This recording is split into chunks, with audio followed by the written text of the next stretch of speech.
Hello everyone, কালকে তো video দেওয়া হয়নি। আর আজকে আমি সকাল সকাল বানিয়ে নিয়েছিলাম চাউমিন। আজকে ব্রেকফাস্টে এটাই ছিল। আর আমি আর তোমাদের দাদাভাই বসে বসে গল্প করছিলাম আর খাচ্ছিলাম। আর আজকে এত কাজ ছিল, মানে এত কাজ ছিল, মানে আমি সময় পাইনি কোনো ভিডিও করার। তো তারপর আমি দুপুরে রান্না কখন করতে আসছি 3টার দিকে। আজকে আমার আমার রান্নার দায়িত্বটা আমার ছিল, কারণ কি আমার শাশুড়ি মা আর শ্বশুরমশাই গেছিলো ডক্টর দেখাতে। তো আমি রান্না হয়নি, ওনারা চলে এসছে, তা আমি ফটাফট ফটাফট করে ওই 2 কড়াইয়ে বসিয়ে দিয়েছি যে তাড়াতাড়ি দিয়ে, কারণ এসে ফোন করেছে। এখন আমি বানাচ্ছিলাম কাঁচা কলার কোপ্তা।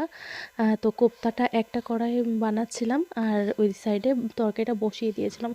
আর এদিকে দেখো 4 জনের ভাত রেডি। তো আমি করেছিলাম পেঁয়াজকলি, আলু পেঁয়াজকলি ভাজা আর কোপ্তা কারি কাঁচা কলার।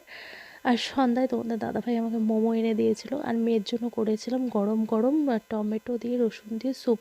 আর কি মেয়ের ঠান্ডা লেগেছে, ওটা খেলে নাকি ভালো হয়, তাতেই ঠান্ডাটা সেরে যায় আর কি, এটাই। আর আমি অনেক দিন পর মোমো খাচ্ছি। তো চলো, বেশি ভালো লাগে। আর মোমো লাভার কে কে আছো জানিও। আর নেক্সট ভিডিও আসছে।